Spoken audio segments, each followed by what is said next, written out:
Hello! Crochet is a wonderful hobby.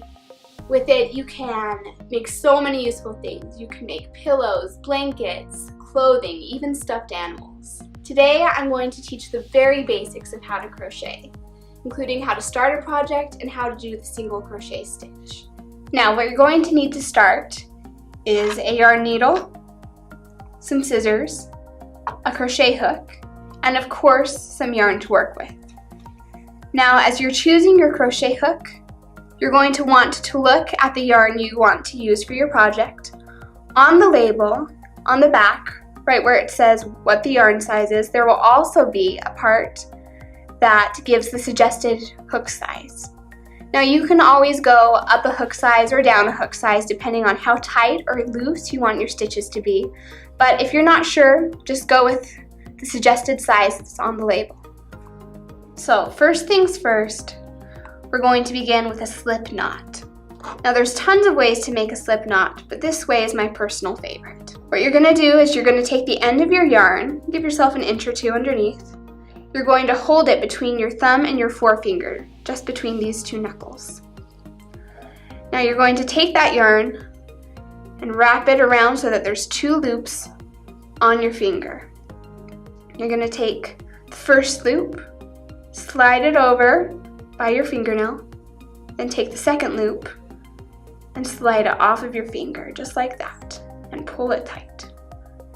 This should leave you with a knot that's nice and flexible, that you can adjust just to how you need.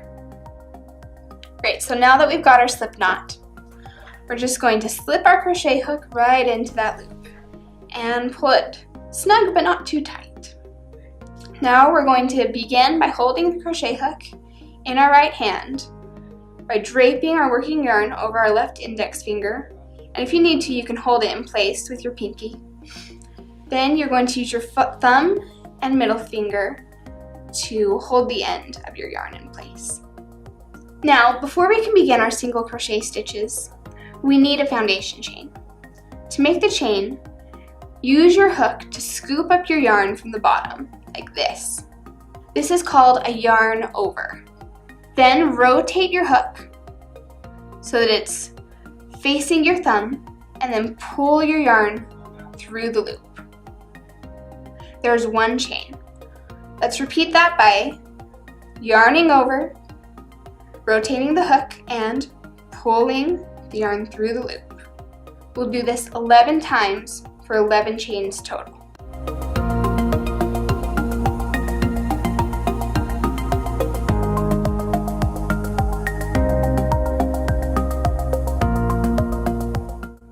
Great. So now that we have 11 chains, we can start our next row of single crochet.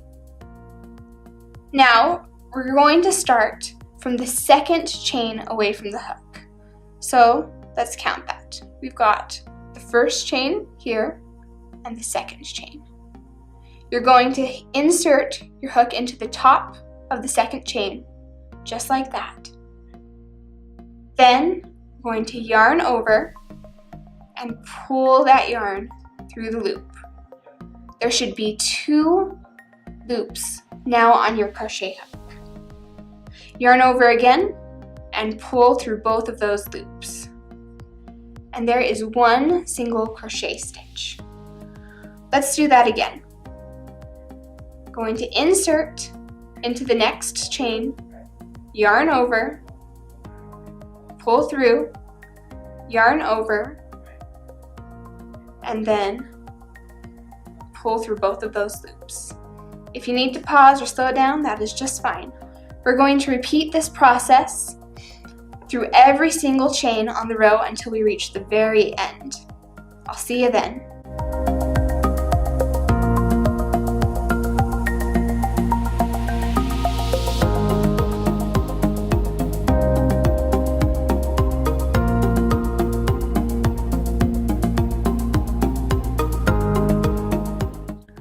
Once you get to the end of your first row, it should look something like this. Next, we're going to chain 1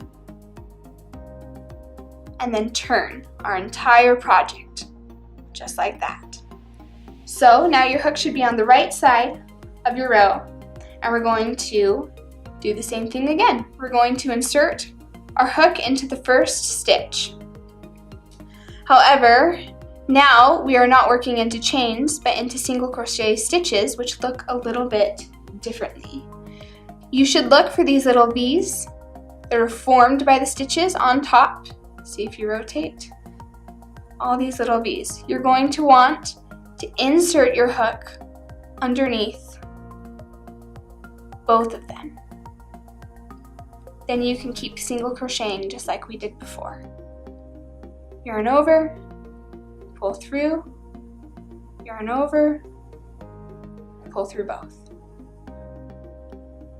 Insert, yarn over, pull through, yarn over, pull through both. Insert, yarn over, pull through, yarn over, pull through both. Do this until you reach the end of the row. Now, once you get to the end of the row, we're going to repeat the exact same thing.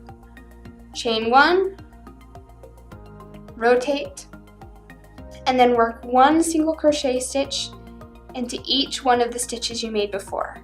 Now, you're going to want to make special attention to make sure that you are not getting too many or too few stitches, especially when you're beginning. It's easy to skip a stitch or to put 2 stitches into one hole that you've made. So just check in, count every once in a while. But we're going to just continue making rows, as many as we want, until we're done with the project. Just remember to turn, chain 1, make your stitches. I'll see you once we've got all of the rows that we want.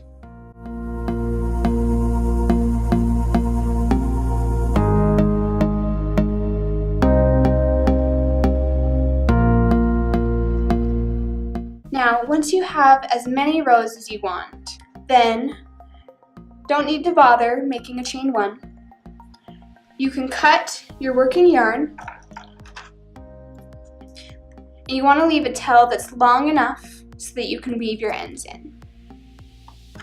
You're going to pull that yarn through the last stitch so that your whole project doesn't unravel, and then you're going to use your yarn needle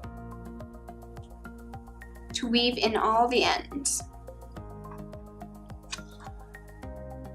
You're just going to stick that needle underneath each individual crochet stitch and just weave in and out. Just a couple stitches, enough until you feel like it's secure. Then you're going to, once you get your yarn pulled all the way through, then you're going to double back over where you've been. In and out, just weaving in those ends so that they're invisible.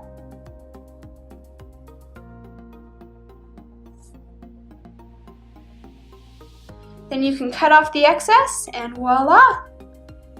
You've got a nice piece of crocheted fabric that you can use for all kinds of things, whether it be dishcloths or clothing. Really, the possibilities are endless once you've mastered this basic stitch.